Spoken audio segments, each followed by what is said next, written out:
Olá, boa tarde.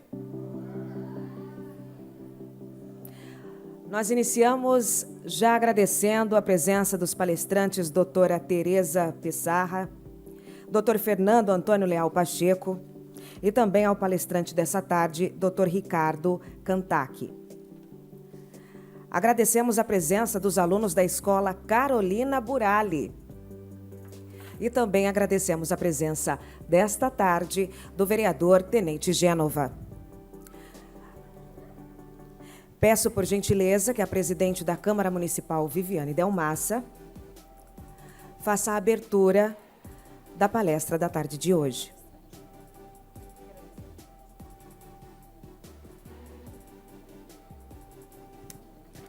Boa tarde a todos. Quero agradecer imensamente os alunos que aqui estão, o professor que trouxe a essa sala, todos os participantes, professores, supervisores, o Felipe novamente, o Silvio, o Felipe Delmassa, os professores, doutores que estão aqui. Quero falar para vocês que são jovenzinhos que é uma alegria imensa mesmo, porque quando nós temos o tema transformando ações gota a gota, vocês é uma gota. Cada um de vocês é uma gota. E aí vira uma chuva, não é mesmo? Então, essa transformação, nós acreditamos que só se dará através da juventude, dos jovens. E por esse motivo que vocês hoje foram convidados para participar do dia 22 de março, o Dia Mundial da Água. Queria falar para vocês prestarem bastante atenção, porque vai ser para a vida, porque o momento que vocês estão aqui é riquíssimo. Hoje nós estamos com a doutora Tereza, lá da Unesp de Jabuticabal, com um currículo assim, enorme. Nós temos o doutor Edson, da Unesp de Ourinhos, outro currículo assim, enorme. E nós temos uma celebridade internacional, o doutor Pacheco, com um currículo também que é fora de sério. Não é menos importante, por ser da nossa cidade, o doutor Ricardo Cantac, que trabalhou no IAC, entendedor da nossa região, assim, muito grande. E eu quero agradecer também os vereadores, o Tenente Gênova e o Douglas Azevedo, por estar aqui participando nesse dia. Nós tivemos um movimento de manhã, que quem palestrou foi o doutor Edson e o doutor Luiz Fernando, do Ministério Público, e agora nós teremos a doutora Tereza, o doutor Pacheco e o doutor Ricardo Cantac, que irão falar para vocês. Aproveitem esse momento, porque eu acredito que isso vai ser de suma importância, né, na formação de vocês. Muito obrigada. Tenham todos uma boa participação. Vamos agradecer também a presença de Gisele Aparecida Bonacim, do CAT Sementes e Mudas, do Núcleo de Sementes de Paraguaçu Paulista, diretora técnica de serviço. Agradecemos também a presença do Dr. Edson Piroli, da Unesp de Ourinhos. Neste momento, solicito para que o senhor Felipe Delmassa siga realizando a sequência dos trabalhos, apresentando a próxima palestrante, com sequência da leitura de seu currículo. Convidamos a senhora professora doutora Tereza Cristina Tarlep Sarra para a sua palestra Crédito de Água. Como utilizar a política de uso do solo para definir diretrizes para o programa de pagamento de serviço ambiental. O currículo da professora, ela cursou pós-doutorado na Universidade de Trás-os-Montes e Alto Douro, UTAD, em Portugal, e na Universidade da Flórida, nos Estados Unidos. Doutorado e mestrado em agronomia pelo Programa de Produção Vegetal na Universidade Estadual Paulista Júlio de Mesquita Filho, Unesp, e atualmente é professora adjunto 1 na Faculdade de Ciências Agrárias e Veterinárias, Unesp, campo de Jabuticabal. Professora, a palavra é sua. Olá, boa tarde a todos. Como o Felipe muito bem apresentou, meu nome é Tereza Cristina, como vocês podem ver. Eu gostaria imensamente de agradecer à Câmara Municipal de Assis pelo convite, o Ministério Público também, o nosso agradecimento em nome da Unesp e da Faculdade de Ciências Agrárias e Veterinárias Campus Jaboticabal.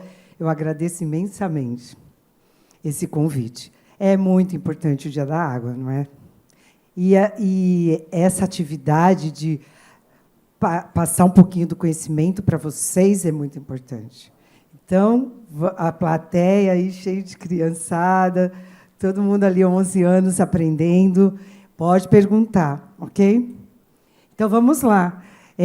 Nós vamos falar um pouquinho da água, a importância da água e como que o que a gente chama uso do solo pode auxiliar para esse manejo desse importante recurso natural que nós temos, que é a água e também o solo.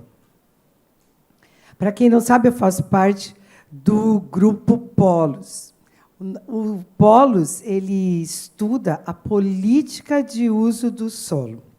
Como a gente pode transformar o uso do solo em algo extremamente eficiente e que conserve, preserve e faça um manejo adequado no meio ambiente. Aqui. Então, partindo ali da avaliação do ecossistema, um mundo de pesquisas e conhecimento tem sido estudado nos últimos anos. E, principalmente, por quê? Porque a gente precisa compreender qual que é a superfície de manejo, como muito bem falado pelo professor Edson hoje de manhã, é a bacia hidrográfica. Então, com o apoio das Nações Unidas, pelo secretário-geral Kofi Annan, o que acontece? A partir de 2001, os principais ecossistemas mundiais começaram a ser estudados. Mas e aí? Como é que a gente chega na Agenda 2030 com 17 Objetivos do Desenvolvimento Sustentável? E um deles é a água. Um desses objetivos é cuidar da água. Portanto, como é que a gente pode fazer um pagamento por um serviço ambiental que é a nossa água? Fazendo um manejo e produzir água limpa. A partir disso, o que a gente tem que levar em consideração? Emergencial. Olha lá, onde nós estamos morando. Como é que é morar em Assis? Alguém pode me dizer? Qual que é o principal rio da cidade? Vocês sabem? Tem que saber, tem que olhar a água com muito carinho, porque é essa água que vocês escovam o dente. Vocês sabiam? Então, vamos lá. Como que é o nosso trabalho? Como que nós estamos desenvolvendo o nosso uso do solo? Portanto, a gente chama isso de formas de ocupação do relevo. Como que era antes de vocês estarem aqui? Vamos imaginar 5.000 anos atrás. Nossa, é muito tempo. Como é que eu vou saber disso? Então, o que acontece? Como que era antigamente? O rio, e, ao lado desse rio, tinha um ecossistema. E não tinha muitos seres humanos habitando esse ecossistema, apenas alguns. Só que o que acontece? Nós começamos a habitar a superfície da Terra. Um para lá, outro para cá, e vai passeando e passeando, e um dia eu quero construir uma casa, e olha o que aconteceu. Nós construímos vários centros urbanos, cheios de casa. Mas o que vocês tomaram de café da manhã hoje? Levanta a mão aí, quem que tomou leite? Uau! Então, vocês sabiam que o leite vem do sistema de produção animal?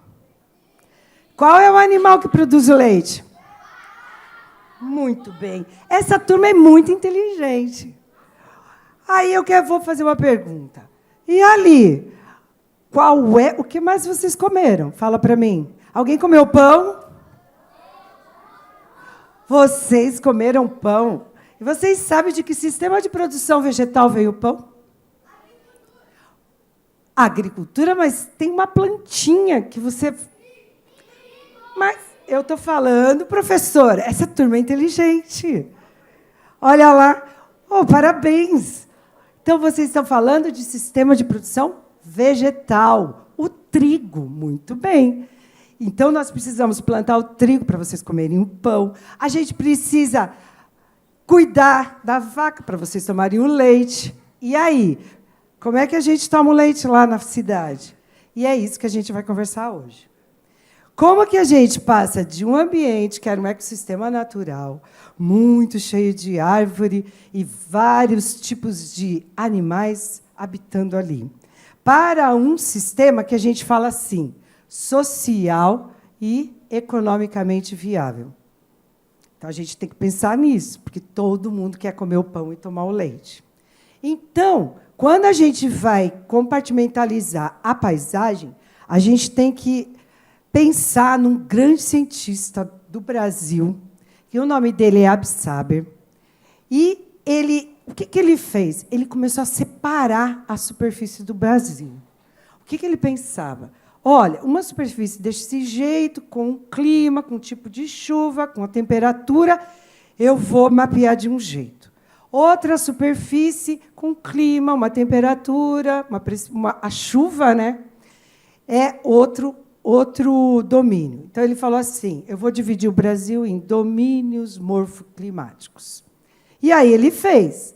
Eu vou dividir a área para eu entender melhor como eu posso trabalhar. E aí ele começou a estudar qual é a forma de ocupação do espaço geográfico pelo ser humano. Quais as práticas de gestão do território e formas de uso desse solo. E a forma de uso, eu causo impacto? Será? Vamos ver. Então, o que acontece? Aonde que nós estamos? Olha lá, o poder legislativo.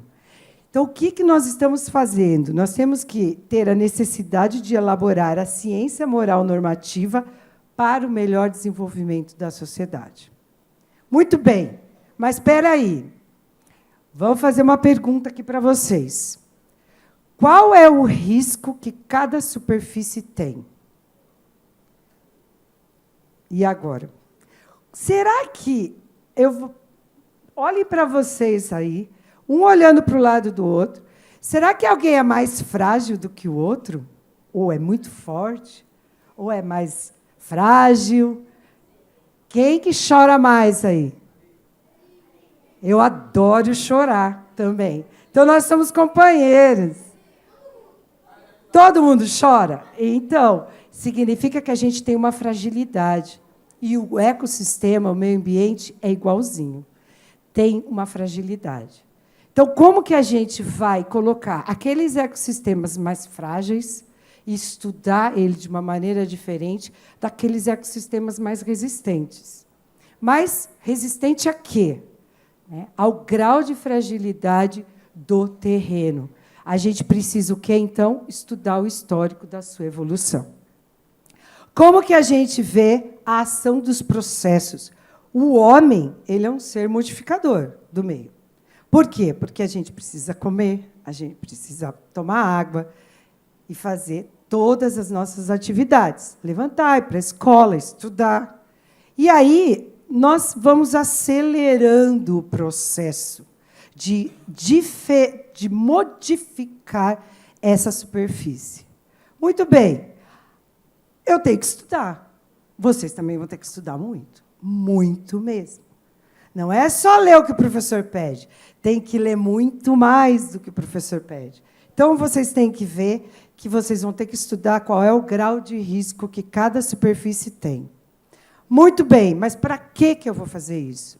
Para que eu possa cuidar do meio ambiente. Isso que é importante. Então, quando a gente estuda a geografia, quando vocês vieram para esse local, aprender um pouquinho sobre água e solo e outros recursos, vocês são aquelas pessoas que habitam a superfície. Então, olha como vocês devem olhar o terreno. Estão vendo? Então, vocês têm que observar o terreno que vocês estão. Aí eu pergunto, qual é o sistema de produção vegetal mais praticado em Assis? Alguém sabe me responder? Qual é a agricultura principal de Assis?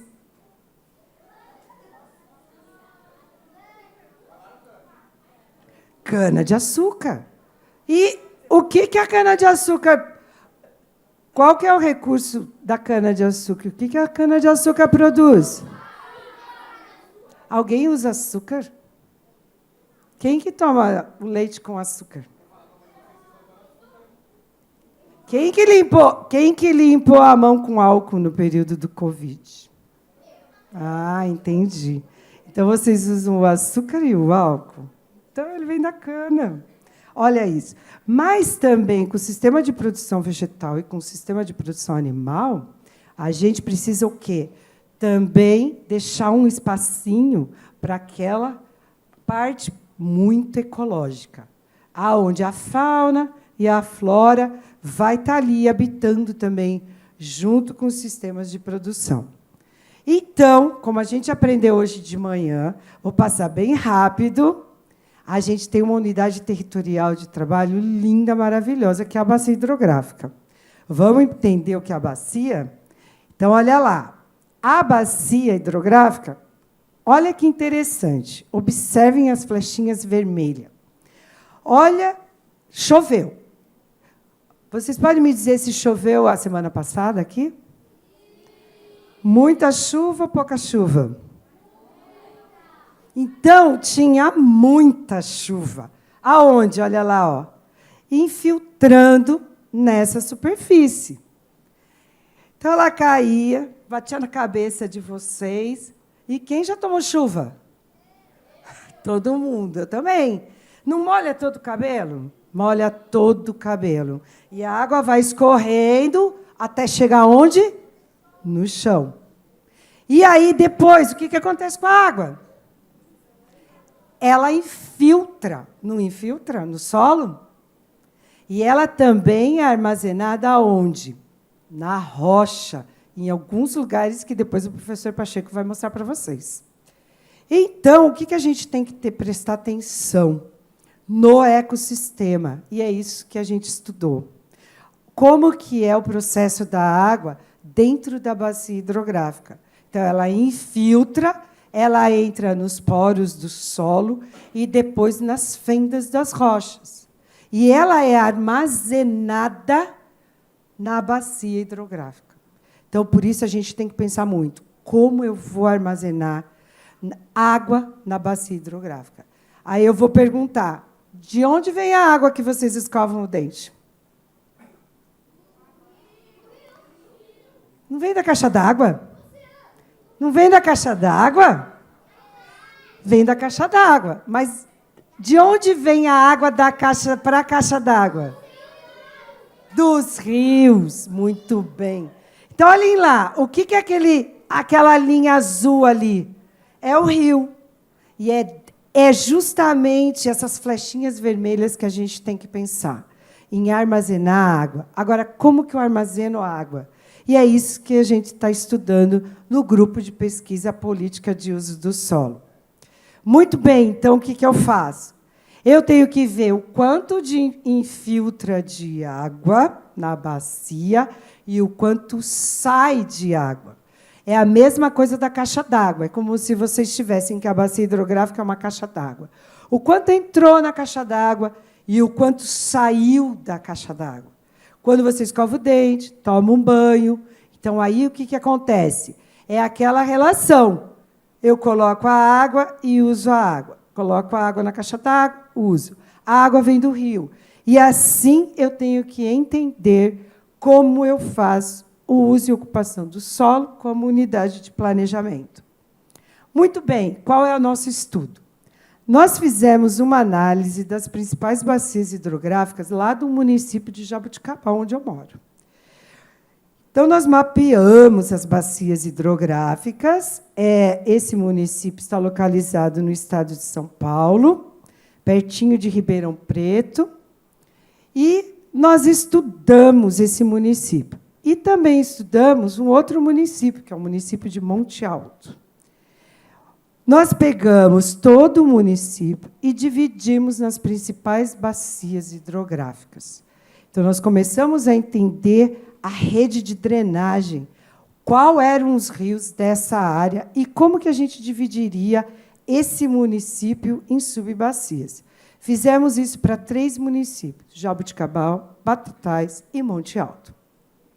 Muito bem. Aí, mapeamento, mapas. Produzimos muito mapas da área, mas, principalmente, geologia, solo, declividade e uso e ocupação. Como que é o relevo? E nós dividimos e conseguimos verificar qual que é a vulnerabilidade de cada ambiente. Será que toda a região tem a mesma vulnerabilidade, a mesma fragilidade? Vamos ver? Olhem aqui. Tem uma área mais plana, que tem água. Tem uma área com maior declive, outras mais planas. Como que a gente faz o sistema de produção aqui? Como é que a vaquinha vai comer essa grama? Como que ela vai produzir o leite? E como que o animal, junto com o vegetal, vai também fazer áreas para você ter a função ecológica, além de produtiva. Muito bem, o que a gente tem que entender? Como é que a água é armazenada na bacia. E aí nós fizemos essa vulnerabilidade. Olhem que interessante. Essa região aqui azul escura, ela é muito mais frágil, a gente tem que tomar muito cuidado com ela, do que essa outra região aqui. Então, para um gestor, o que eu faço? Uma área mais frágil, eu vou cuidar um pouquinho mais. Uma área menos frágil, eu vou cuidar, vou prestar atenção também, mas eu preciso ver para que lado que eu vou. Então, o que acontece? Estudando. E aí, sabe qual é a área mais frágil? Aonde tem nascente. E aí nós ficamos pensando, puxa vida, onde tem nascente, a gente tem que cuidar? Sim, tem que cuidar. E aí nós fizemos uma proposta. Como que a gente vai cuidar das nascentes, sendo que muitas delas o produtor precisa ter um sistema de produção vegetal ou um sistema de produção animal. Nessas regiões, que são as regiões, as zonas rurais do município. E aí nós estudamos, colocamos o cadastro ambiental rural do município, que daqui a pouco eu vou mostrar para vocês, e começamos a estudar os principais sistemas de produção vegetal e animal da região. E aí nós fizemos, de acordo com os mapas, e fizemos um planejamento. Estabelecemos um plano de ação de recuperação florestal, elaboração de projetos técnicos, identificação dos aspectos econômicos na região, quais são as áreas potenciais de proteção, quais são as áreas que têm que recuperar as nascentes e a produção de água, e quais são as áreas que favorecem a conectividade entre esses remanescentes florestais. Para quê? Para que a gente pudesse produzir um material, que vocês vão ver, que é o mapeamento do município, preparar as áreas que a gente considera que é para recuperar, para implementar sistemas agroflorestais ou outros sistemas de produção, e também fortalecer a rede de apoio de agroecologia das comunidades rurais familiares e também a promoção da regularização ambiental, que é o CAR, a partir de pagamentos por serviços ambientais. Lembrando, o município de Monte Alto é extremamente produtivo. Muito bem, então, o que nós fizemos a proposta? O produtor que tem a área localizada nas nascentes, nós estamos estudando a água dessas nascentes, e a ideia é fazer com que essas áreas a montante sejam conduzidos os sistemas que a gente chama de sistema de produção vegetal e animal sustentável. Que você não fique revolvendo o tempo todo o solo.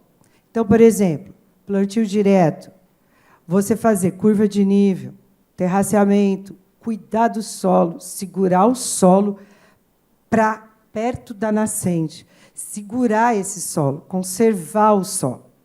Muito bem, mas se o produtor, quando é um ambiente onde é menos frágil e ele pode tecnificar, isso quer dizer o quê? Colocar máquinas agrícolas e produzir uma grande quantidade de grãos é diferente de uma área que a gente tem que cuidar? Não tem diferença nenhuma. Os dois produtores querem ter um recurso financeiro vindo da produção, tanto vegetal quanto animal. Lembrando, a gente não trabalha em área onde tem uma legislação. Por exemplo, área de preservação permanente. Essa área ninguém mexe. Reserva legal. Também ninguém mexe. Mas e as outras áreas? As outras superfícies que tem que produzir para todo mundo comer o pão e tomar o leite. Então, a gente pensou nisso, nesse ciclo. Aí veio a lei de pagamentos por serviços ambientais. Mas qual serviço ambiental o produtor que conserva ele tem?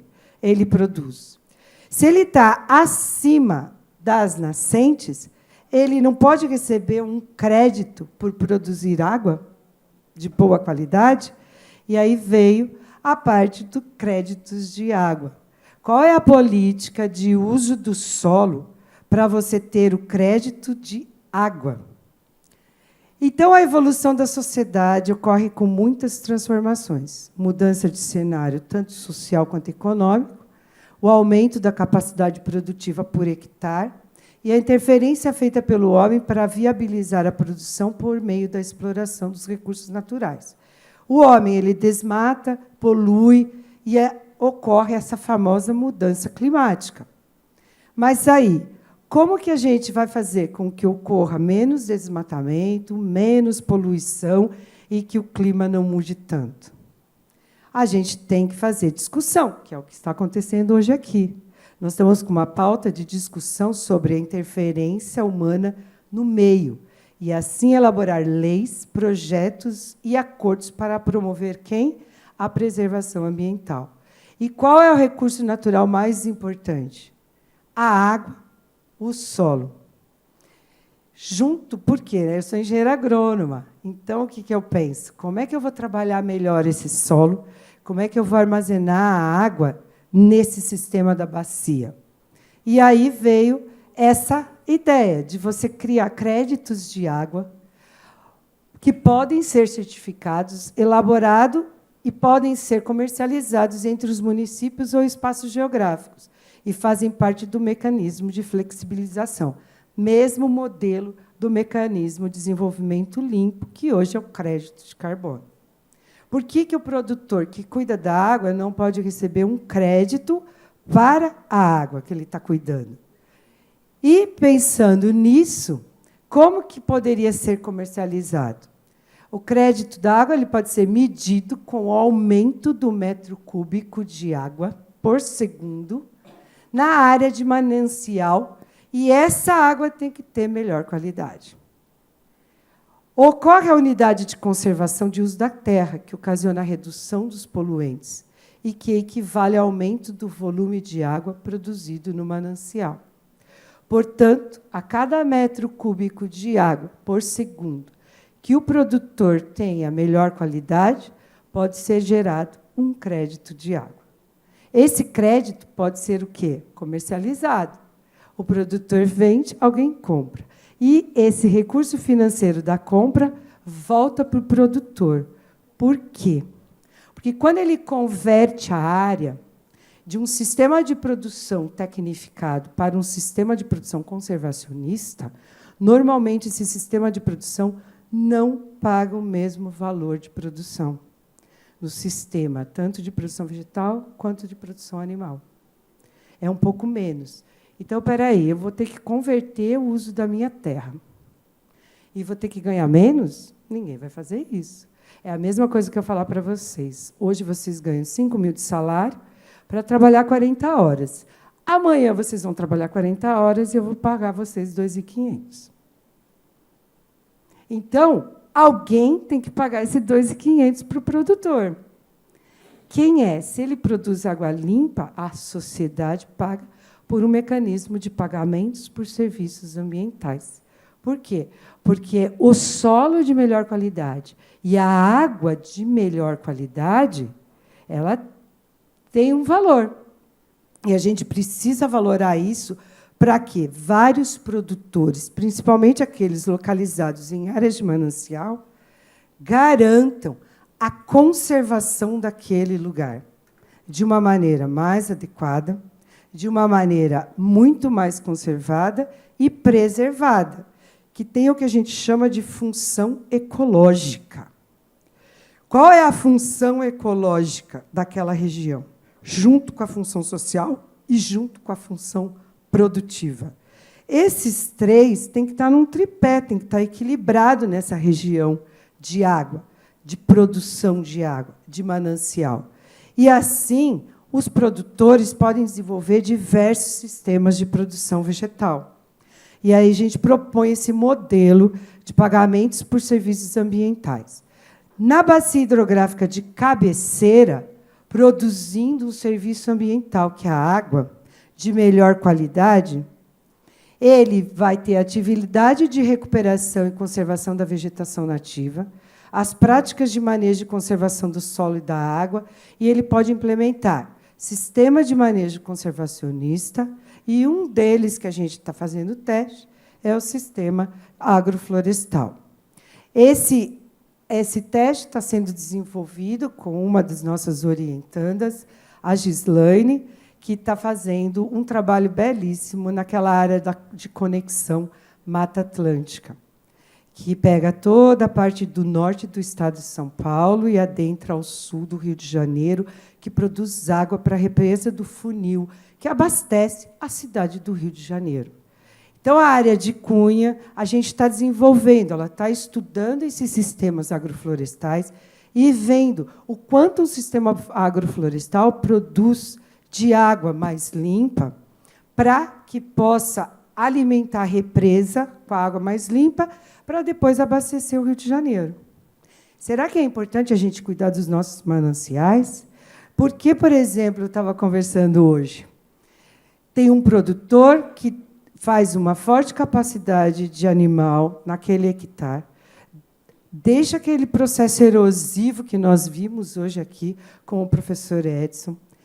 Por que esse produtor tem que ter o mesmo valor da terra em relação àquele produtor que cuida da terra e faz todas as práticas de manejo e conservação do solo e da água? Então, o princípio do poluidor-pagador deve ser visto. Se eu poluo, eu pago. Mas, se eu cuido, eu tenho que receber. E aí, você, prestador de serviço que ajuda a conservar as áreas de preservação, ele vai ter um valor por esse serviço prestado. Ele vai deixar lá se desenvolver a apicultura, que são as abelhas, vai ter um serviço ecossistêmico, ele vai deixar uma água mais limpa, é um serviço ecossistêmico, ele vai melhorar o solo, é outro serviço. E aí a gente fala serviço do ecossistema, naturalmente, porque aquela região é produtora de água naturalmente, só que a política de uso do solo, o homem usa o solo. E qual que é a política para eu usar esse solo de maneira mais adequada? E é isso que carece ainda. Por isso, esse modelo de esquema de pagamentos por serviços ambientais. Então, aquela pessoa que cuida, ela recebe esse pagamento. E o reconhecimento do valor da água. Por quê? Porque aí a cidade vai receber água mais limpa, água de boa qualidade, e a torneira que vocês vão escovar o dente, a água vai sair de melhor qualidade. Quanto de economia não teria para uma estação de tratamento de água, se o produtor usasse de maneira adequada? Então, tem que ter um incentivo fiscal para isso. Esse incentivo fiscal vem dessa gestão política administrativa do uso do solo no decorrer das atividades de produção, tanto animal quanto vegetal. E aí eu vou mostrar para vocês o trabalho agora, como é que ficou. Por quê?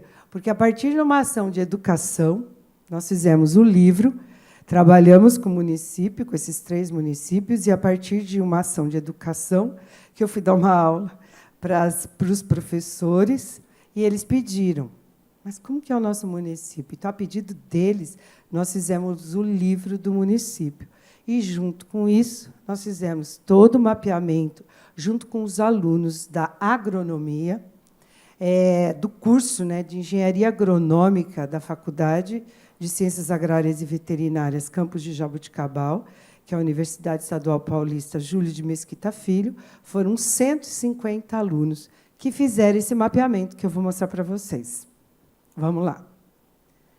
Isso foi uma atividade de extensão que os alunos fizeram.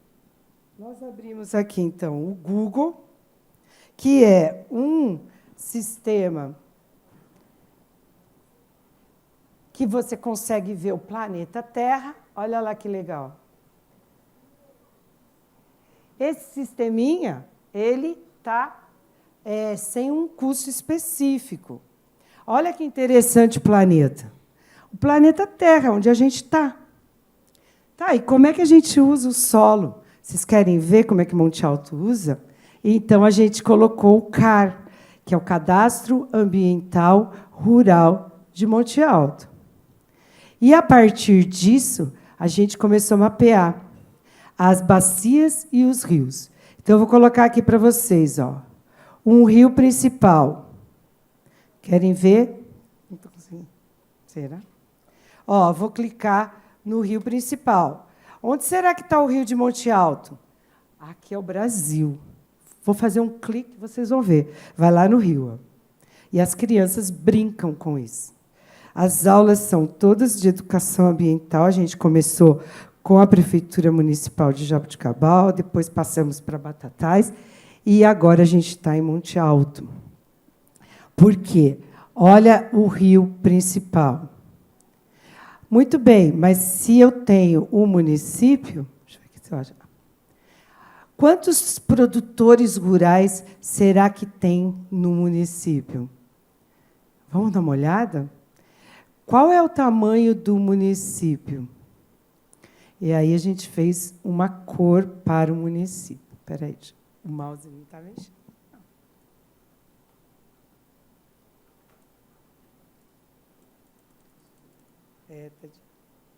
Não estou conseguindo pegar o mouse. Aqui. Então, vamos lá. Qual é o tamanho do município? Olha Monte Alto ali. Esse é o município de Monte Alto. Ah, mas espera aí. Quantas propriedades rurais a gente tem? E o que eles produzem? Então, aí, a gente veio e pegou, baixou o CAR, que é o Cadastro Ambiental Rural. Olha lá. Vai entrar, demora um pouquinho, porque tem muitas propriedades. Está difícil. Acho que online é mais fácil, né, quando está assim. Aí, as propriedades rurais, nós começamos a estudar. E, junto com as propriedades rurais, não sei por que não está entrando o cara aqui, que são as propriedades rurais. Deixa eu pegar aqui uma, que a gente já conversou com o produtor. E, antes disso, o que a gente fez? A gente pegou, mapeou todos os rios da região, cada risquinho desse é um rio, e, junto com isso, nós começamos a mapear as bacias do município, junto com os produtores rurais. Então, por exemplo, ali, essa daqui, ó, olha aqui, é um rio, essa linha azul, é um riozinho. Essa área aqui é uma nascente, a número 163.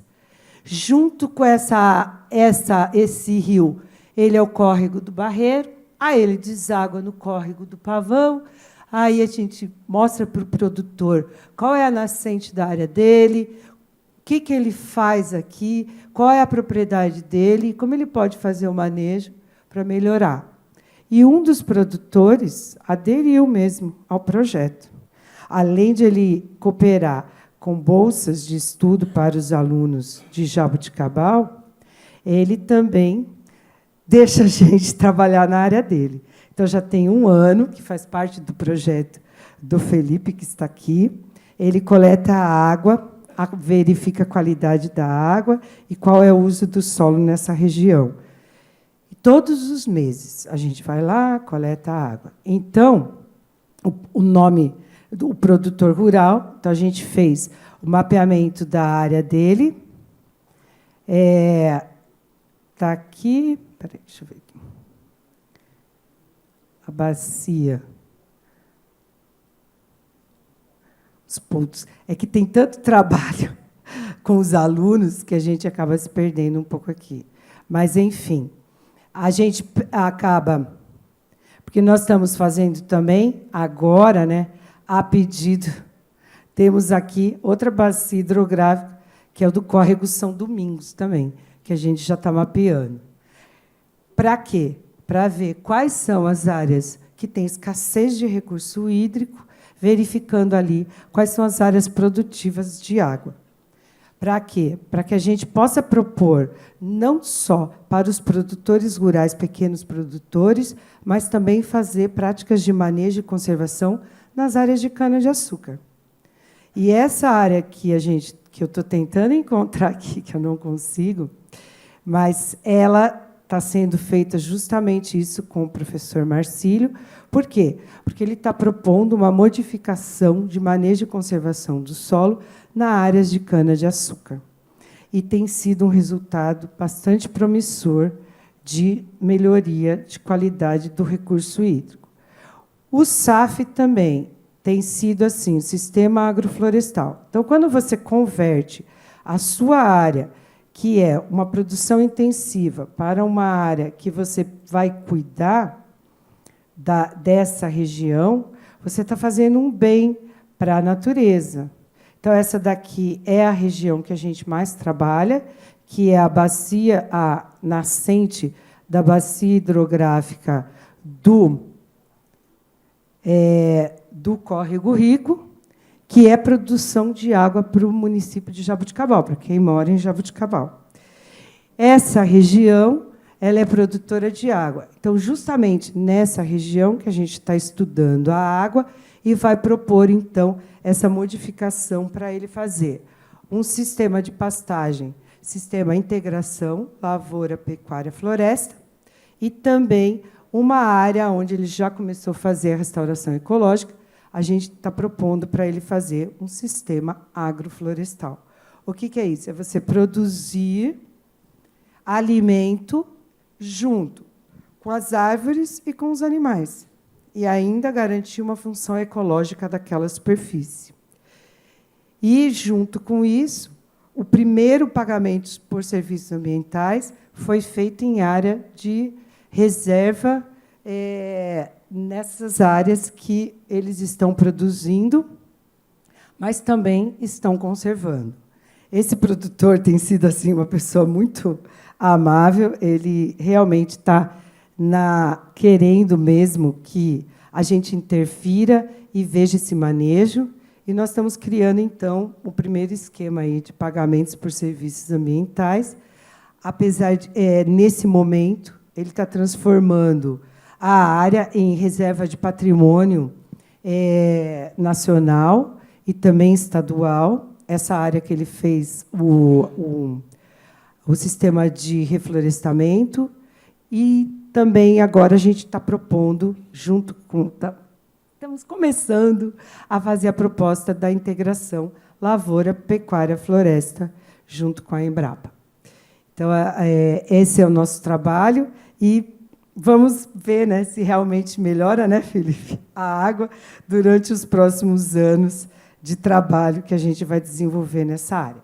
Por quê? Porque a gente está ainda no primeiro estágio, né, marco zero, para ver o quanto de água ele vai produzir mais, para que as pessoas que usam essa água consigam, então, pagar essa conversão da terra de um sistema de produção vegetal para outro sistema de produção vegetal com maior conservação. Bem, eu gostaria de encerrar aqui a palestra de hoje para vocês. Esse trabalho aqui é feito para a educação ambiental do município. Os professores trabalham, é o sistema de liga-desliga, tem as curvas de nível, tem a rede de drenagem, tem as nascentes da região. Então, é super interessante para as crianças fazerem e aprenderem sobre o meio da melhor maneira possível. Então, eu venho aqui em nome da Unesp, que é a Universidade Estadual Paulista. Um dia eu quero vocês lá estudando, hein, gente? Podem ir lá, vocês vão ser meus alunos. Todo mundo entrando na universidade. Olha que bacana. Junto com a Universidade de Trás-os-Montes e Alto Douro, que foi meu supervisor desse trabalho, que a gente ainda está estudando, que é o professor Pacheco, que está aqui, junto com a CITAB, a pós-graduação em Ciência do Solo, a Faculdade de Ciências Agrárias e Veterinárias Campos Jabuticabal, o Grupo de Política de Uso do Solo e, logicamente, festejando hoje, 22 de março, Dia Mundial da Água, transformando ações gota a gota, que é o que o Felipe e a gente faz, né, Felipe? E tem uma parte mais assim econômica. Eu achei melhor não colocar, mas eu acho que o produtor ele tem que fazer na terra para a terra ser economicamente viável para ele. Então, o produtor que cuida, ele tem que receber. Essa diferença, quem quiser ler o artigo, né, professor Pacheco? Mas é mais ou menos de 500 a 750 dólares anuais, até ele manter o sistema de conversão e compreender. O que eu vejo que é importante é você fazer com que esses produtores eles tenham um sistema de produção vegetal e animal viável ali. E aí que entra, por exemplo, pagamento por serviços ambientais se ele produzir. Por que não pode ser dali todo o sistema de merenda escolar desses produtores?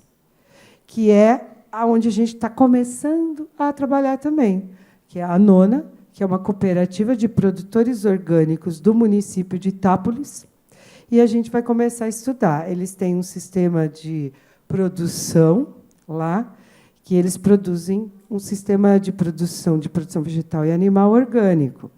Então, a gente está tentando ver se toda essa produção entra, né, na merenda escolar. Então, é um incentivo para o produtor. Ele precisa ganhar o mesmo tanto que uma outra cultura. Então, esses incentivos devem ser realizados dentro dos municípios, para que o valor da terra retorne e a pessoa saia, né? Também, às vezes, do lado saia da área urbana e retorne para a terra produzir. Porque tem muita gente que produz, que gosta da terra, mas prefere o lado urbano porque não é bem pago.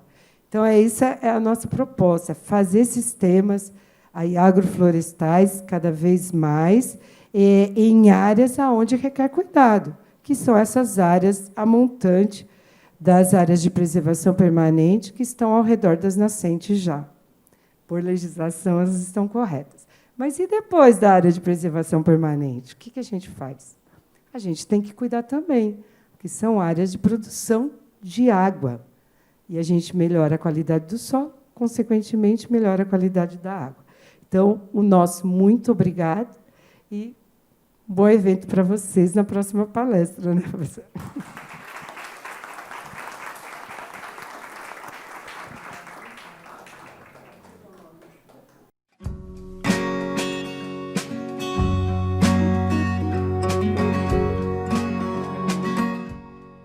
Agora convidamos o excelentíssimo professor Dr. Fernando Antônio Leal Pacheco para a sua palestra Segurança dos Recursos Hídricos Subterrâneos. Professor Fernando Pacheco possui o grau de doutor em hidrogeologia pela Universidade de Trás-os-Montes e Alto Douro, UTAD, Portugal, e o título de agregação em geoquímica ambiental também pela UTAD. Chefiou o Departamento de Geologia entre 2013 e 2021 e integrou o Conselho Científico da Escola de Ciência da Vida e do Meio Ambiente da UTAD entre os anos de 2017 e 2021. Foi o responsável pela criação e atual diretor do curso de mestrado em Geociências Aplicadas e do curso de pós-graduação em Desastres Ambientais e Redução de Riscos. Boa palestra, professor.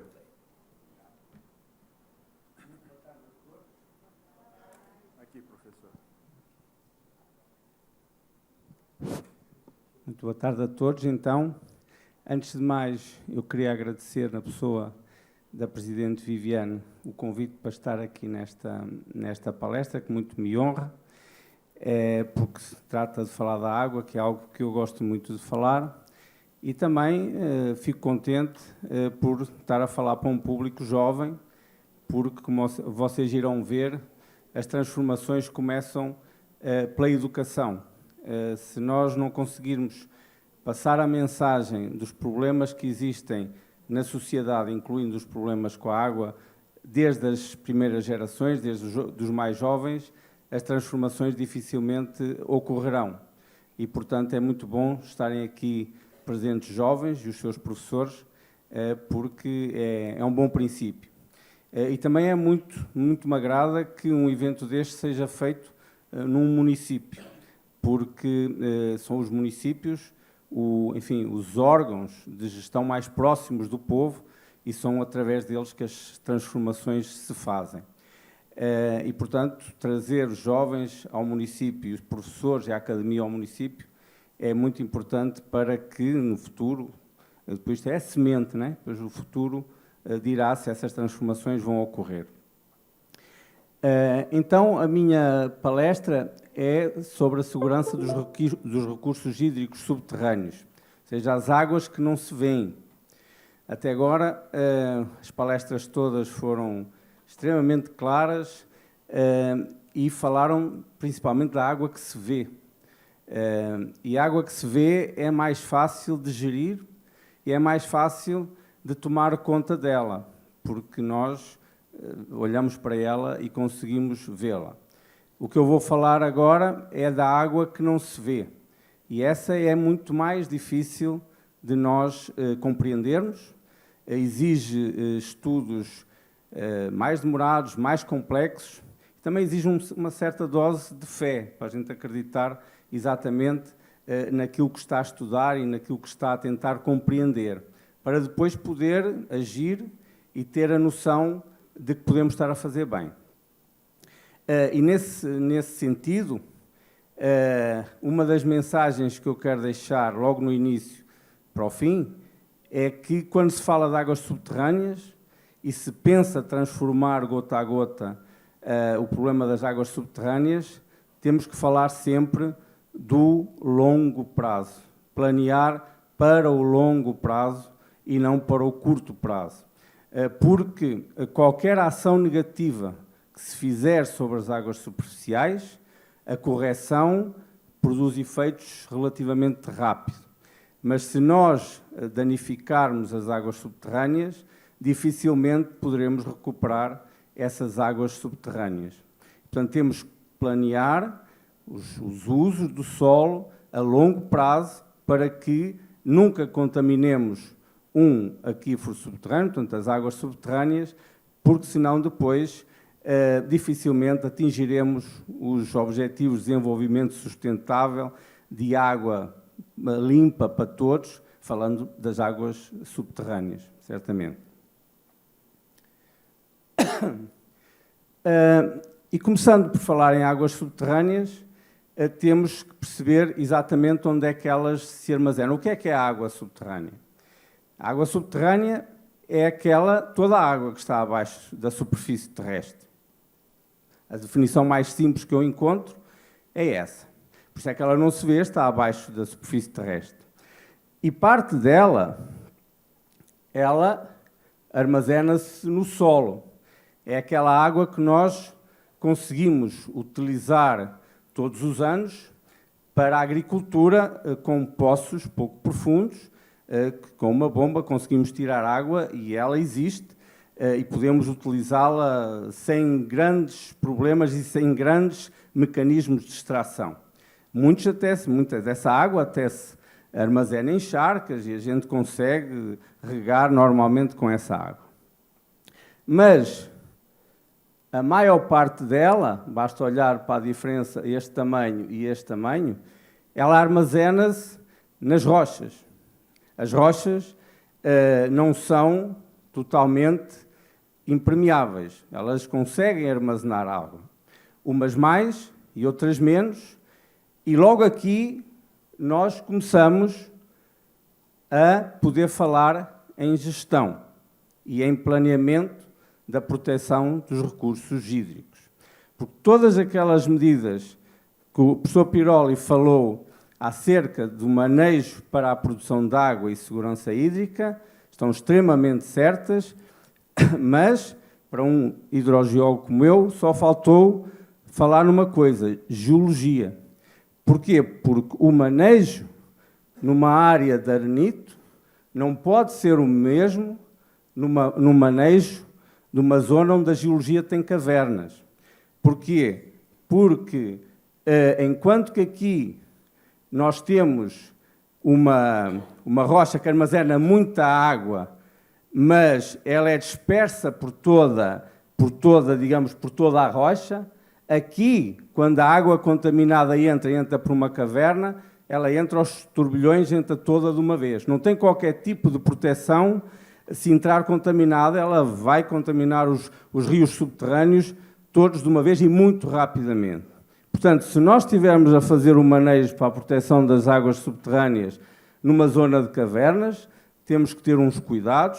Se estivermos a fazer aqui na zona dos arenitos, temos que ter outros cuidados. E se estivermos aqui numa zona onde as rochas são fraturadas, onde a água, onde enfim, apenas se armazena aqui nestas fraturas, teremos que ter outros cuidados. Por exemplo, um sistema destes é muito mais protegido naturalmente do que um sistema destes e do que um sistema destes. A proteção natural que a rocha oferece contra a contaminação, ela é muito maior aqui do que aqui ou do que aqui. Também, não há bela sem senão, estas rochas armazenam muito menos água do que estas ou do que estas. E, portanto, quando falamos em manejo para a proteção da qualidade das águas, temos que ter a geologia em consideração, porque se a gente olhar para o Brasil, temos muitos tipos diversos de geologia. Aqui na região temos arenitos, mas também temos rochas fraturadas. Se formos para a Serra do Mar, temos muitas rochas fraturadas e, portanto, temos que ter em atenção sempre isso, principalmente quando estamos a tentar proteger as águas subterrâneas. Um outro conceito que está no título da palestra é segurança hídrica. E o termo já foi usado aqui pela primeira palestra e pela segunda palestra, e que fala, de facto, que a segurança hídrica existe quando há disponibilidade de água em quantidade e qualidade, temos aqui dois termos extremamente importantes, suficientes para o atendimento às necessidades humanas, portanto, a dimensão humana do abastecimento público às pessoas, a água para beber, a água para suprir as atividades económicas, a agricultura, a indústria, etc., e a conservação dos ecossistemas, ou seja, a água que tem que sair nos rios, para que depois os ecossistemas aquáticos possam também sobreviver. E também tem a vertente da proteção contra o risco de cheias e secas, que é um tema extremamente atual.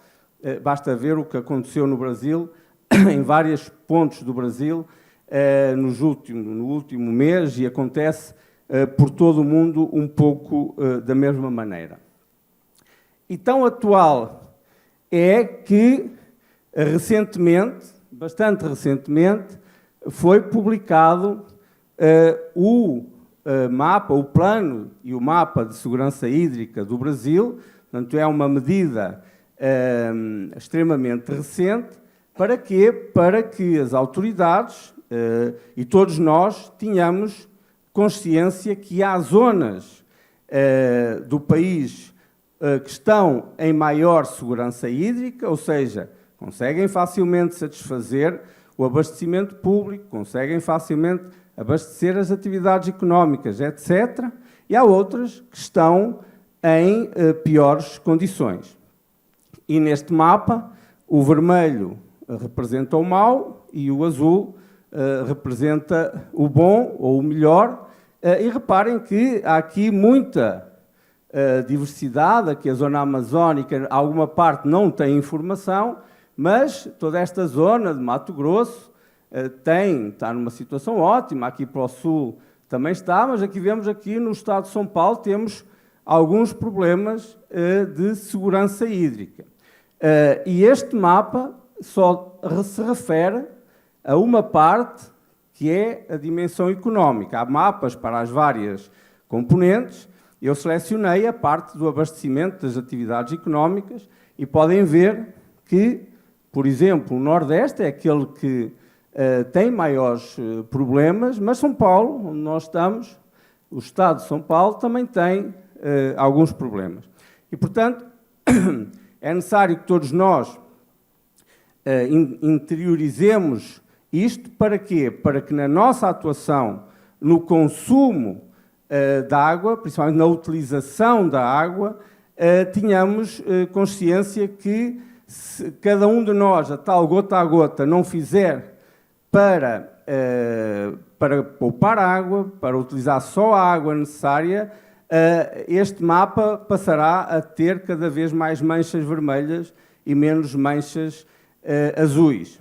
Né? Porquê? Porque a segurança hídrica, ao contrário da escassez hídrica que foi falada pelo promotor Luís Rocha, é um balanço entre o que existe de água e o que se consome de água.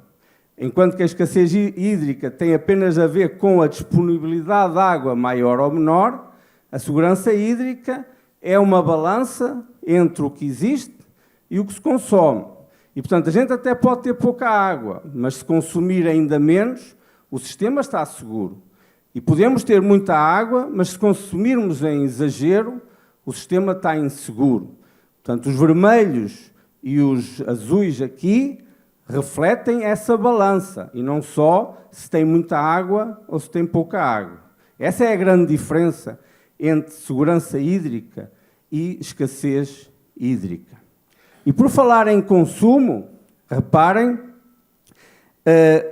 a evolução no último século, nos últimos 100 anos, nenhum de nós estaria aqui para trás, em 1930, mas há registros dos consumos para as atividades económicas, para a agricultura principalmente, e reparem a evolução que tem sido usada, digamos que ocorreu até 2020 e tal. Nós estamos aqui, o que é que se prevê até 2030, o tal ano da Agenda 2030, onde a irrigação, a agricultura, de facto, é que mais consome, isso também já foi referido noutras palestras, mas a evolução é preocupante porque tem uma tendência crescente muito acentuada. Também o consumo público, que é o segundo maior consumo, também evoluiu muito e por aí fora. E, portanto, isto são a tal chuva que a Presidente Viviane falava, é que todos se transformarmos gota a gota, damos uma chuva de água, mas se todos consumirmos gota a gota demais com que devemos, também somos uma chuva ao contrário, ou seja, somos um consumo, já somos uma seca e não uma chuva de água. E, portanto, estes assuntos da segurança hídrica, até agora, vocês podem não ter bem a noção, mas isto é um assunto muito recente. A ONU, que lançou aquela definição, e há outras definições, mas a ONU lançou esta definição em 2013. Portanto, esta definição tem 10 anos. O que é 10 anos na vida de uma sociedade? É logo ali atrás. E, portanto, é um assunto que, de facto, está muito em cima da mesa, porque deixou de se pensar só se temos água ou não temos água, mas o que é que nós fazemos com ela? Principalmente no consumo e no cuidado que temos com a sua qualidade. Né? E, portanto, naturalmente que essas preocupações acabaram por chamar a atenção de quem decide e de quem financia, que, no fundo, no final, tudo vai parar aí.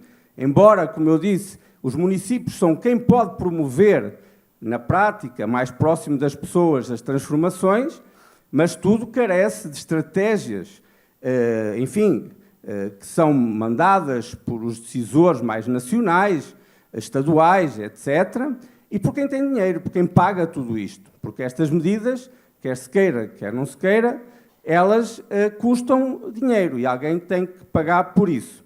A professora Teresa falou do pagamento por serviços ambientais, mas a última coisa que ela disse é que ainda estamos a ver como é que se pode implementar, em termos práticos, o pagamento. Quem paga acha que deve pagar ou acha que não deve pagar. Portanto, isso é uma questão que está no ar para que se possa resolver. E,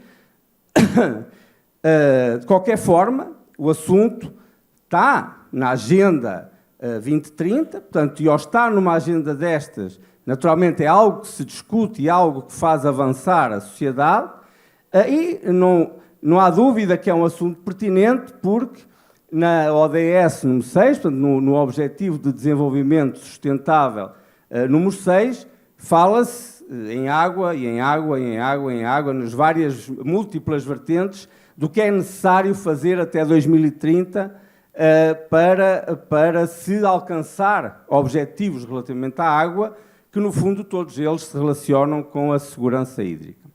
E como não podia deixar de ser, ao falarmos em água, temos que inevitavelmente falar também de um tema que é comumente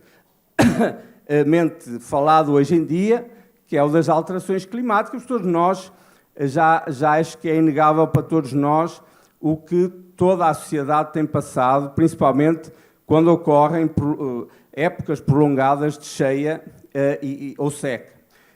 E que muitas vezes umas vêm atrás das outras e, portanto, o mundo tem andado de evento em evento, cada um mais catastrófico que o outro, e, portanto, também na ODS número 13,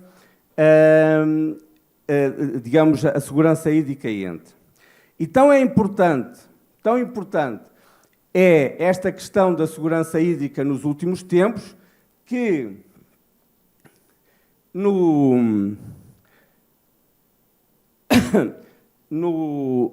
em novembro do ano passado, estamos a falar há 4 meses, aconteceu a Conferência das Partes. Não sei se vocês, provavelmente os jovens não estarão a par disso, mas a Conferência das Partes é aquilo que a gente ouve nas notícias, a Agenda do Clima. A Agenda do Clima dá na televisão, para quem ouve notícias, onde se reúnem também dirigentes dos países de todos os mundos para discutir o clima. Mas a Agenda do Clima, nos últimos anos, já vai na 27ª edição, a COP27, aconteceu em novembro do ano passado, desculpem, tem falado essencialmente dos gases de efeito de estufa, que todos nós também ouvimos falar, que provocam o aquecimento global. Essa tem sido a temática sempre muito presente nessa agenda do clima. E o ano passado, pela primeira vez, a segurança hídrica entrou no tema de discussão e passou para o relatório final, o que é extremamente importante, acompanhado da criação de um fundo financeiro para suportar aquilo que é necessário fazer para mudarmos o clima pensando na segurança hídrica. Portanto, estão a ver que é algo de extrema importância o que se tem desenvolvido e tem chamado a atenção de quem decide e quem paga. Portanto, que isso é extremamente importante. Isto é um artigo publicado por mim e por outros autores recentemente, portanto, a conferência foi o ano passado, como eu disse, e nós, como preocupados com a segurança hídrica, decidimos tentar perceber o que é que essa reunião falou efetivamente sobre segurança hídrica, para lançarmos a discussão para que outros pesquisadores também possam pensar sobre o assunto.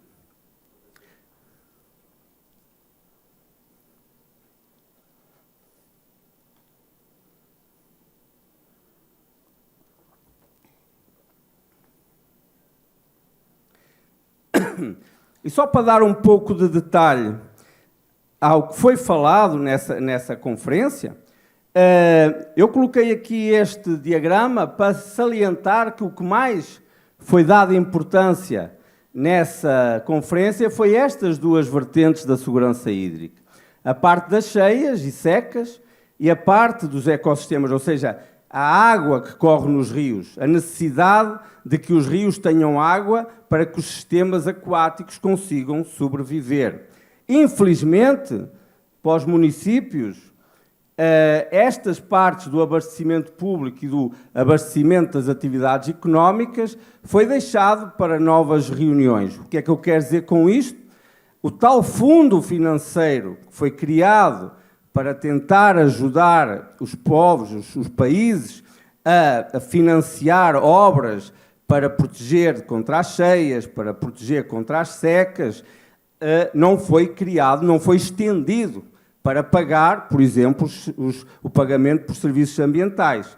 Não foi criado para aí, portanto, teremos que esperar mais até que esses problemas de abastecimento público, criação de infraestrutura melhor para abastecimento público e novas tecnologias, por exemplo, para irrigação, etc., etc., que permitam a redução do consumo de água, ainda foram deixadas para, enfim, uma próxima oportunidade, né? Mas, felizmente, dentro desta vertente dos ecossistemas aquáticos, a conferência pensou nas águas subterrâneas.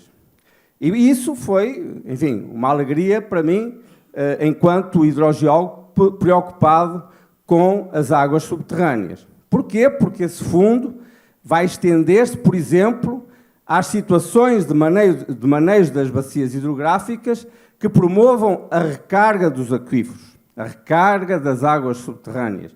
Por tudo isso é preciso fazer obras. Não se constrói sistemas para recarregar os pavimentos, por exemplo, os pavimentos drenantes, ou outras obras, bacias de retenção, que também são usadas para combater as cheias, mas também podem ser usadas para recarregar os aquíferos. Tudo isso precisa de dinheiro. E, portanto, havendo um fundo que também se estende à questão dos ecossistemas aquáticos, então foi uma boa notícia, porque agora cabe aos países exigir, à Conferência das Partes, exigir a quem promove esse fundo, exigir que, enfim, que disponibilizem esses fundos para que as pessoas depois possam fazer projetos concretos para implementar as medidas na prática. Portanto, senão não vale a pena. Então vamos falar um pouco mais de água subterrânea e como é que ela contribui ou não, como é que ela se enquadra na questão da segurança hídrica. Foi apresentado pelo promotor Rocha um diagrama parecido com este, eles são muito parecidos, onde de facto nós chegamos à conclusão que de facto a água subterrânea, sendo aquela que não se vê, é aquela que mais existe. Parece um paradoxo, mas é verdade.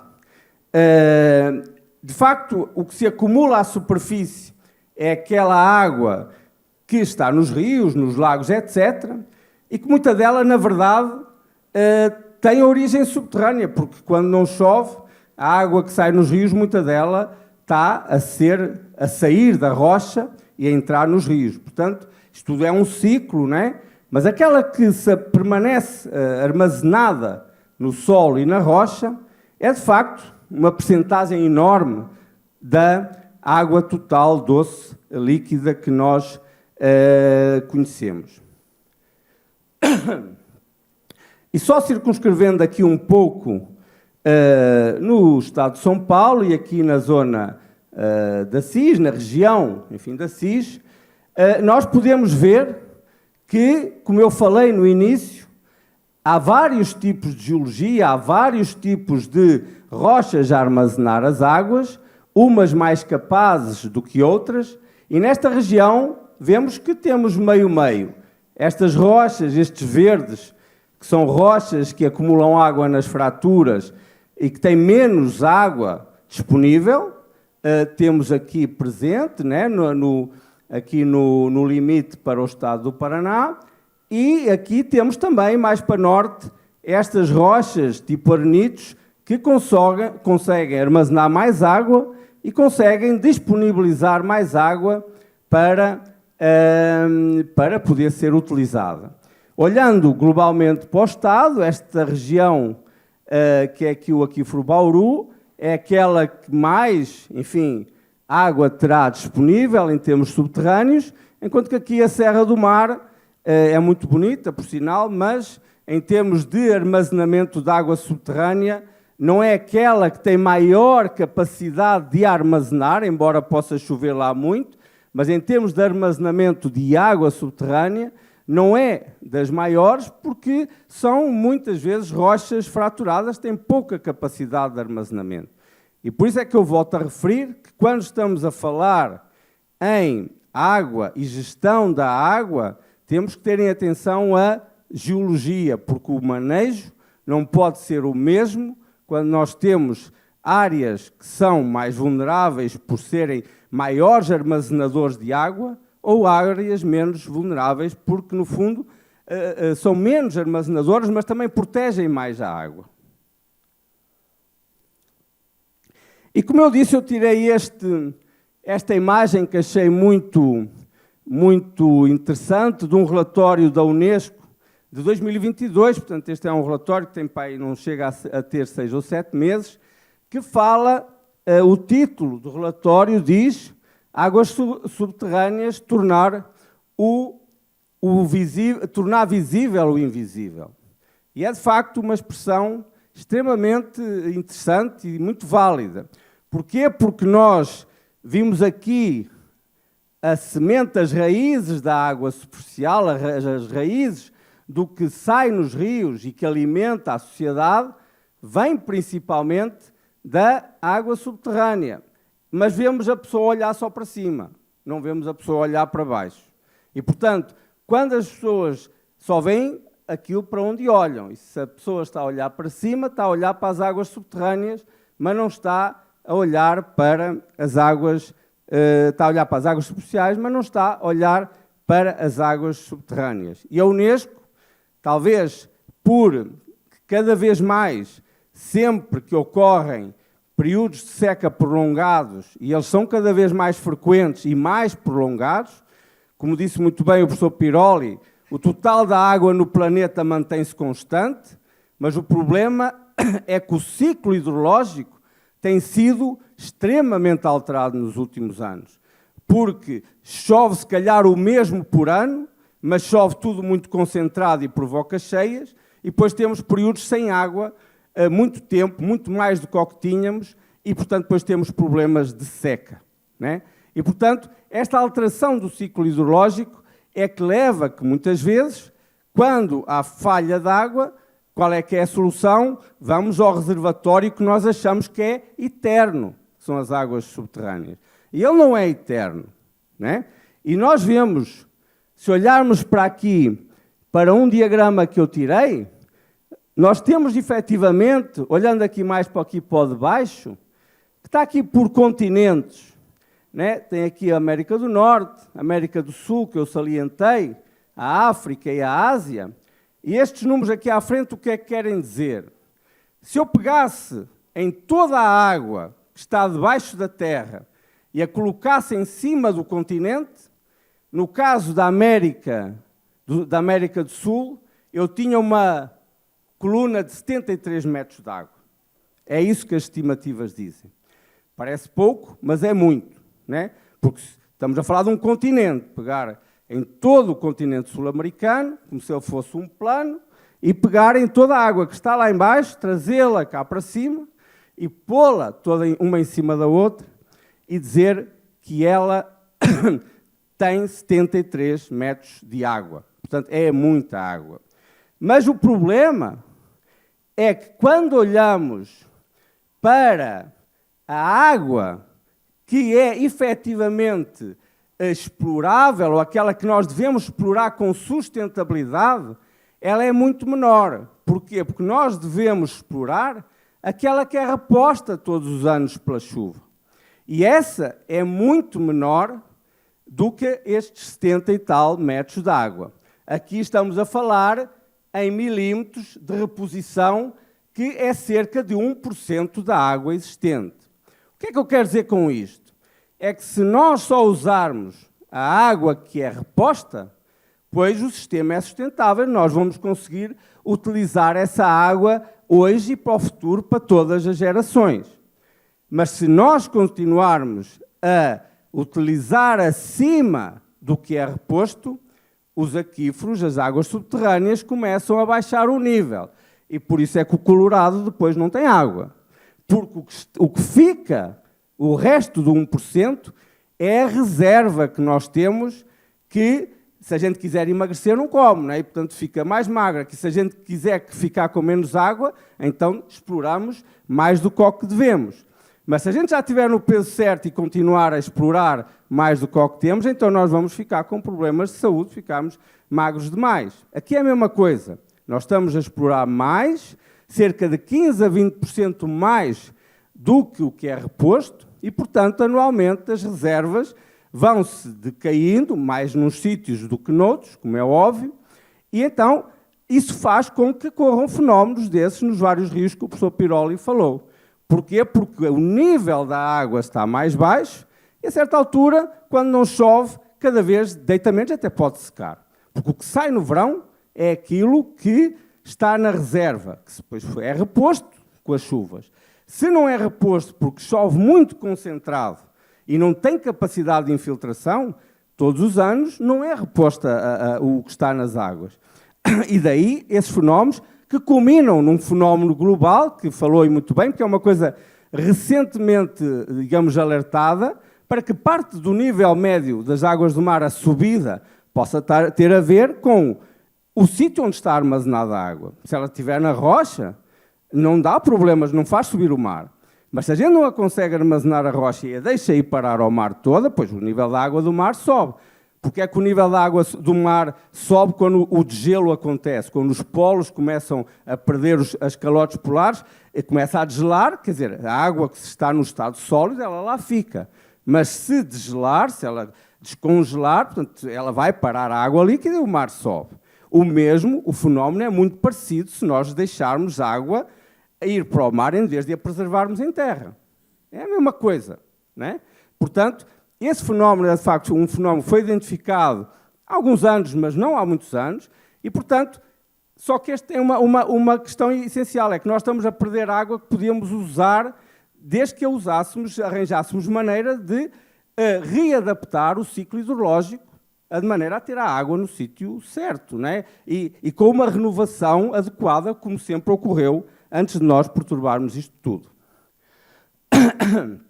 E aqui tenho só um exemplo muito prático do que aquilo que eu estou a dizer, quer dizer, se nós temos um sistema natural com a superfície do solo e em baixo aqui o nível freático, portanto o nível da água, nós temos uma superfície que nós costumamos dizer que ela é, digamos, um espelho da superfície terrestre. Mas se começarmos a bombear a água, digamos, este bombeamento vai perturbar, vai fazer descer nestes sítios o nível freático para baixo. Mas se nós intensificarmos essa bombagem com bombagens muito acentuadas, então este nível vai descer e não consegue ser reposto. E, portanto, vai acontecer o fenómeno que eu falei. E aqui temos um exemplo, ou vários exemplos, da evolução das bombagens de água em vários países do mundo. Reparem que há países onde já estabilizaram a bombagem de água subterrânea, mas há outros, aqui como a Índia, que ainda continuam a aumentar de forma muito acentuada. E ainda não é um país qualquer. A Índia tem muita gente, não é? E, portanto, tudo o que acontece em países muito grandes, como o Brasil, por exemplo, ou a Rússia, ou a Índia, não é? Tem impacto mundial. O que acontece em Portugal, que é um país de 10 milhões de habitantes, quer dizer, tem impacto em Portugal, mas não afeta o mundo. Agora, o que acontece no Brasil afeta o mundo. Portanto, o Brasil tem uma responsabilidade acrescida nesta matéria. Até porque tem os biomas dos mais importantes para a preservação das águas. E, portanto, o Brasil, naturalmente, e outros países grandes têm esta responsabilidade, embora todos temos, porque todos somos uma gota, não é? Mas vocês têm mais gotas do que nós. Aqui também trouxe um bocado os dados de São Paulo, né? E mostram que, de facto, há aqui captação de água subterrânea bastante acentuada, porque aqui mostra estes verdes mais escuros, são os municípios que usam totalmente a água subterrânea. Estes mais claros são o que usam parcialmente. E estes aqui não usam água subterrânea, usam essencialmente água superficial. E reparem aqui deste lado, tem a quantidade de poços, digamos, feitos para a captação de água subterrânea. Reparem que aqui, de facto, usa-se muita água subterrânea, como eu vos mostrei, aqui é o aquífero Bauru, portanto tem muita água subterrânea e as pessoas acabam por se socorrer desta água. E aqui, como chove mais, né, é mais montanhoso, as pessoas aproveitam mais água superficial e também não tem tanta água subterrânea para explorar. Depois tem aqui uns que são mistos, né? E reparem que a densidade de poços, então aqui na Grande São Paulo, é enorme. Aqui deste lado é bastante grande, enquanto que para aqui é pouco. Naturalmente, isto é a expressão no estado de São Paulo daquilo que eu vos estou a dizer, dos rebaixamentos dos níveis freáticos e dos problemas de segurança hídrica que eu mostrei há bocado no mapa global do Brasil, aqueles vermelhos que aparecem lá no mapa de segurança hídrica do Brasil, têm a ver com esta densidade de poços a captar e a tirar água todos os dias. Naturalmente é por uma boa causa, que será para as atividades económicas e para o consumo humano. Portanto, é algo que é importante para as pessoas. Agora, o que não está a haver é, de facto, uma gestão eficiente que permita que o sistema se mantenha em equilíbrio. E por isso é que, quando a gente olha para este mapa, que eu também posso explicar, todas estas zonas que têm estas tramazinhas assim, estão em insegurança hídrica. Ou seja, consomem mais do que aquilo que existe disponível. E reparem que nem é só um problema de quantidade de água, é um problema de relação entre o que existe e aquilo que se consome. Porque, por exemplo, aqui nesta zona do oeste, é uma zona com pouca água, em termos do Q 95, mas como se consome menos do que o que se tem, não está em insegurança hídrica. Mas aqueles que consomem mais do que a água que existem, eles estão, efetivamente, em insegurança hídrica. E no estado de São Paulo existem alguns problemas.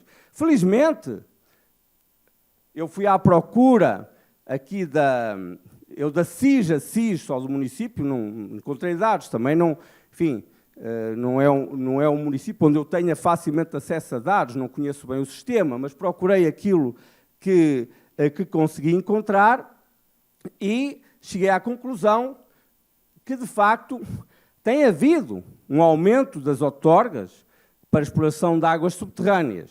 E, portanto, ou seja, estamos num caminho ainda de incrementar a execução de captações para a exploração de águas subterrâneas. E, portanto, estamos no caminho de consumir mais por quem faz outorgas, né? Se elas aumentam é porque há mais necessidade de captar água subterrânea. Felizmente, em termos da percentagem, digamos, face, digamos, à capacidade de abastecimento, ainda estamos ali com aquelas carinhas verdes. Mas há um sinal de aumento, né? E se houvesse um outro tipo de manejo, o recurso às águas subterrâneas, muitas vezes, é como uma reação à falta de outras fontes ou à não utilização correta de outras fontes e que leva, digamos, em última instância, a ir à tal reserva que nós temos sempre e pensamos sempre que ela é eterna. Portanto, é algo que a gente deve pensar, porque embora ainda estejamos numa situação absolutamente normal, sem problema, os relatórios que eu li falam, enfim, deste setor sem problemas, mas a realidade é que a tendência é de aumento. E, como nós vemos, só conseguimos entrar em equilíbrio se essa tendência estabilizar. Porque a certa altura, em vez de termos estas carinhas verdes, começamos a ter amarelas e, eventualmente, depois já vermelhas. Outro problema que tem a ver com a água subterrânea é a contaminação, né?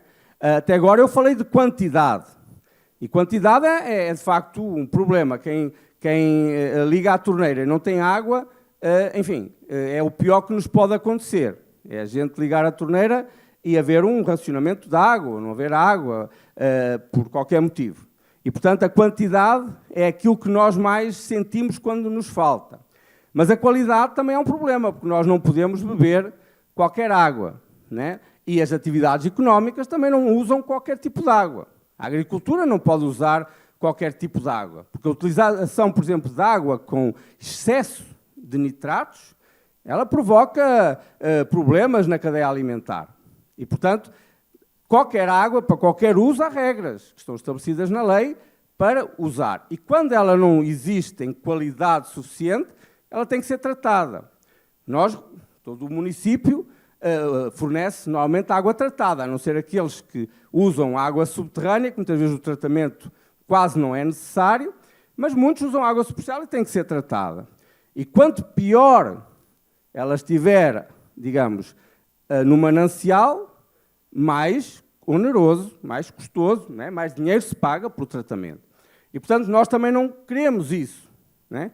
É aquilo eu gostaria de evitar um pagamento por serviços ambientais.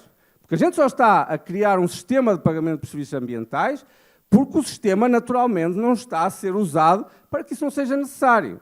Portanto, não é algo que a gente está a inventar, enfim, estamos a inventar um recurso, uma forma de tentar responder de forma relativamente inteligente, mas com alguma lógica, a um problema, né? Mas não é algo que eu gostasse que acontecesse. O sistema devia ser naturalmente equilibrado, e não é, né?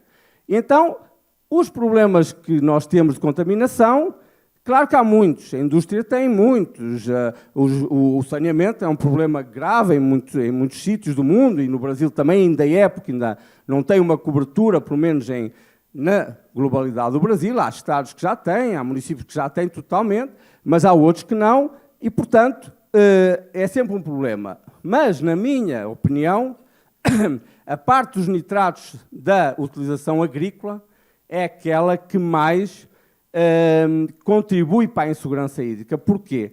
Porque é as áreas. É uma poluição que a gente chama uma contaminação difusa, está por todo o lado. Quando os fertilizantes são colocados a mais, e, portanto, a planta não os usa e o resto vai para a água, vai por todo o lado, né? E, portanto, são hectares e hectares e hectares.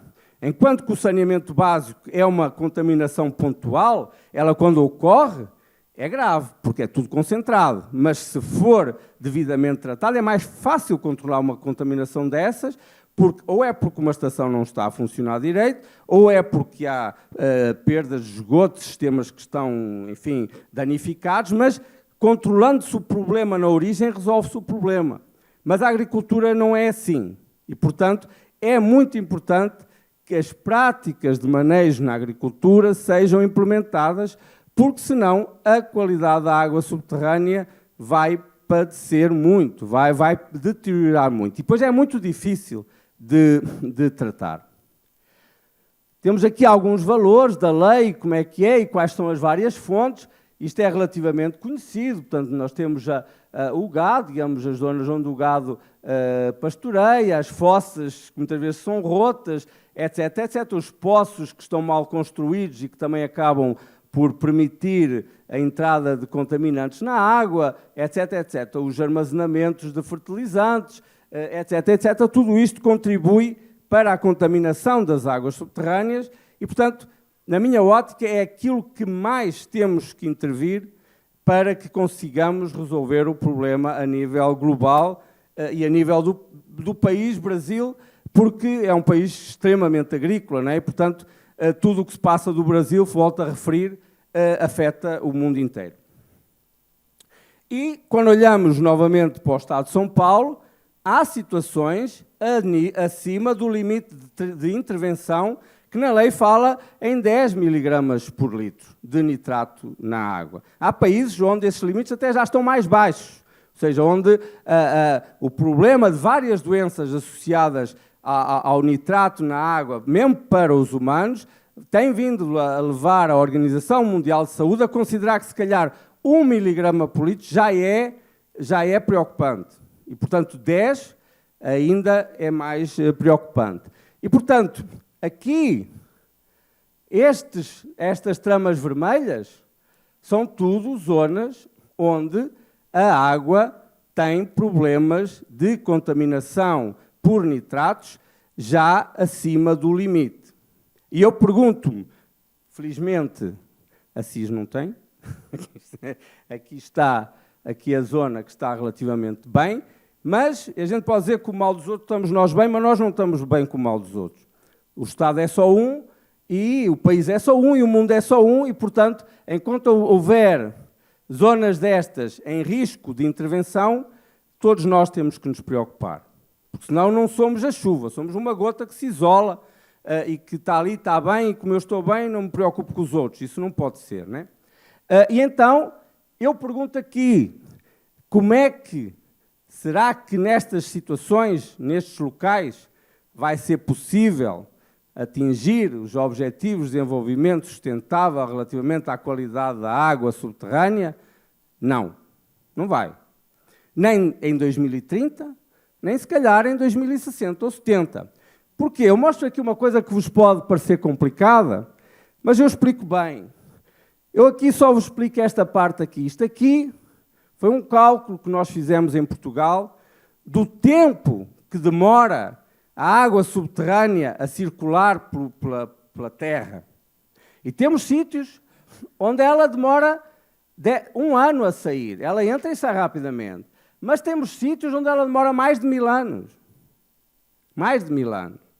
E, portanto, se essa água demora mais de 1000 anos, se ela estiver limpa, pois tudo bem, mas se ela estiver estragada, se ela estiver contaminada com nitratos, esqueçam, não é no tempo das próximas gerações que vocês vão ver essa água limpa. Em Portugal nós temos uma situação dessas, né? Numa zona onde, por acaso é bom, produz-se um leitão, uma carne muito boa e tal, e vinha, mas tem uma densidade tal de explorações, com um manejo muito pouco adequado, com uma geologia muito desfavorável, e então a água está contaminada e nunca mais vai ser descontaminada tão rapidamente, porque não é possível, não é? Pronto. Finalmente, entrando na segurança hídrica em termos de ação. Até aqui nós falamos de água subterrânea, quantidade e qualidade. Mas se nós queremos resolver, né? Eu agora falo para os jovens, falo para todos, temos que agir e monitorizar. Agir e monitorizar. Cada um à sua escala, mas agir e monitorizar. E reparem que, na minha ótica, começa tudo por aqui. Embora a sequência esteja assim, começa tudo por aqui. E este evento é algo que eu incluo aqui. Informar o público. Informar o público. Aquilo que para mim é claro, para vocês pode não ser tão claro, porque cada um é especialista na sua área de atividade. E então não sabe do resto, mas interessa-se pelo resto. E a água interessa a todos. E, portanto, informar o público é fundamental para que haja o engajamento, porque se não houver engajamento, as pessoas não fazem. Para que é que eu vou fazer? Só dá trabalho e, portanto, não fazem. Mas, se forem informados por pessoas que sabem alguma coisa, se calhar acreditam e tentam fazer, dar a sua contribuição, ainda que seja pequena, é a tal gota que depois vai se transformar numa chuva, né? Mas depois também há aqui a política e a governança, e eu aqui já falo um pouco aqui para a nossa Presidente Viviane, que é a pessoa que tem, a nível municipal, as responsabilidades também à sua escala, né? Não é a nível municipal que se faz tudo, mas é um órgão que tem capacidade de intervenção pública e que pode, enfim, condicionar, pode intervir de maneira a que as coisas aconteçam. E depois há outras questões que poderia falar, por exemplo, investir na capacitação. Reparem, se quem faz a investigação do que é que se passa. Quem vai aos poços ver se a água está limpa ou está suja. Ela tem que ter técnicos capazes de saber o que é que lá vão medir. Medir o nitrato, usa-se uma sonda, ou recolhe-se água e faz-se uma análise num laboratório. Mas tudo isso é necessário que o técnico que vai aos sítios e faz essa monitorização, principalmente das captações públicas, saiba colher uma amostra. Não se colhe uma amostra de água para análise de qualquer maneira. Porque senão a própria recolha já pode estar contaminada, o frasco pode estar contaminado. Portanto, há regras para se recolher. E então, tem que haver capacitação dos técnicos. Pode não ser a nível municipal, mas pode ser a nível das organizações que trabalham com a água. Para quê? Para que todos, ao estarem capacitados, também digam, eu vou fazer a monitorização das águas do meu estado ou das águas do meu município, mas quero que os resultados sejam de qualidade para que depois quem vai analisar os resultados, vai ver os números, tenha certeza do que o que está a ver não tem lá erros, não é? Portanto, investir em capacitação é extremamente importante. Depois há outras questões também importantes. Eu volto aqui a frisar, é monitorizar e agir. Porque se nós só agirmos, mas depois não formos ver se as nossas ações foram bem-sucedidas, não temos como avaliar se estamos a fazer bem ou a fazer mal. O mesmo falou a professora Teresa Pissarra em relação ao pagamento por serviços ambientais. A gente não pode estar a pagar a um produtor e depois não ir ver se, de facto, a água sai mais ou menos, ou sai de melhor qualidade ou pior qualidade. Senão estamos a dar uma renda a alguém por algo que ele, de facto, não está a contribuir com nada. E aqui é aqui uma situação um pouco mais política, mas eu também tenho que falar, porque também acho que é para informar de algo que nós passamos, os cientistas fartámos-nos de falar. É que para que as coisas funcionem, é preciso que haja política. É preciso que haja política. Para quê? Porque a política é que estabelece as estratégias e as regras para que nós possamos agir todos. Não podemos agir de forma anárquica, cada um à sua maneira. Tem que haver política. Mas a política tem que ser feita com base na ciência. E muitas vezes não é. E esse é que é o problema. Não acontece só na água, acontece em todas as situações. E sempre que as leis são feitas com base numa fundamentação técnico-científica, normalmente elas são mais eficazes e duram mais tempo. Eu conheço algumas leis em Portugal da década de 1970 que ainda hoje são utilizadas, foram bem feitas. E hoje há uma febre legislativa, há uma febre de produção de leis, talvez porque a sociedade também é mais rápida, tudo bem, mas outras porque elas são feitas um pouco em cima do joelho, como nós dizemos. São feitas um pouco à pressa e depois não duram, porque não são bem feitas. E, portanto, muitas vezes o não ser bem feitos é porque não tem uma base científica. Eu, se quero monitorizar a qualidade da água, eu tenho que discutir com os cientistas e dizer quais são os melhores indicadores de qualidade, para que eu meça esses e saiba interpretar os resultados e saiba quando é que eu tenho que intervir se os resultados ultrapassarem certos limites. E isso tem que ser definido de forma clara, por quem sabe, e depois os políticos e a administração irão transformar isso em leis e regras. Não é? Não são os cientistas que têm que fazer as regras e as leis, mas temos que subsidiar essas regras e os políticos e a administração têm que nos ouvir para que as leis sejam bem feitas. Isto não interessa muito. Aqui tenho um slide que é tirado até do Plano de Segurança Hídrica do Brasil, que tem a ver um pouco com a questão de analisar o problema das atividades económicas e como é que a segurança hídrica se encaixa neste tipo de vertente. Reparem, como eu vos disse, a segurança hídrica em qualquer vertente, principalmente no abastecimento público e das atividades económicas, não é um problema de disponibilidade hídrica ou escassez hídrica. Está bom? Já terminou? Só mais um minuto. É um problema de balanço.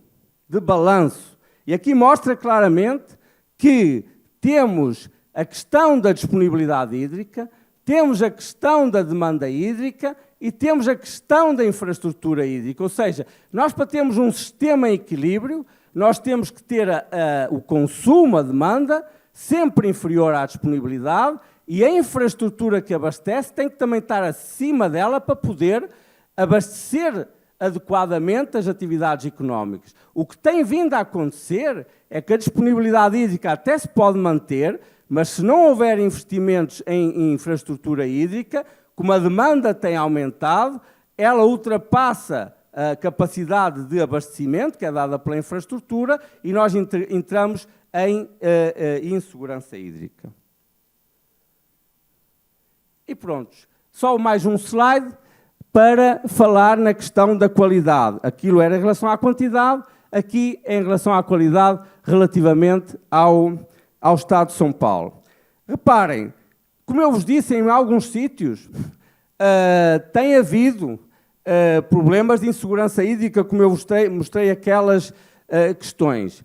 E isso tem a ver com o quê? Porque como o manejo não é feito de forma adequada, o que é que acontece? Há sítios no Estado de São Paulo que eles são naturalmente protegidos pela geologia.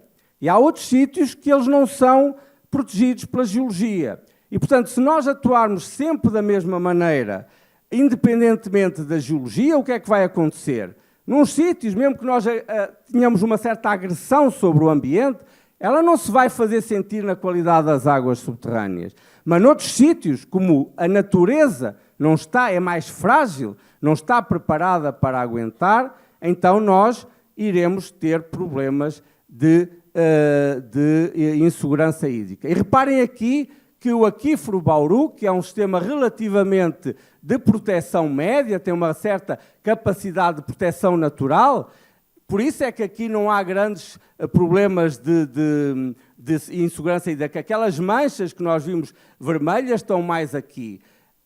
Mas mesmo assim, nota-se que nos últimos 10 anos tem havido um aumento das quantidades de nitrato nas águas subterrâneas, embora estejam ainda abaixo dos tais 10 miligramas por litro, mas o que é certo é que a tendência não é de crescer, é de aumentar. E quando nós temos tendências de aumentar, temos que ficar preocupados, porque senão, qualquer dia, das duas uma, ou não usamos água subterrânea, ou se a usarmos vamos ter os mesmos custos de tratamento da água subterrânea que hoje temos com as águas superficiais. Depois temos que arranjar um serviço de pagamentos ambientais para as águas subterrâneas. E pronto, era isto que eu vos queria falar. Muito obrigado, espero que tenha sido claro e que não vos tenha chateado muito.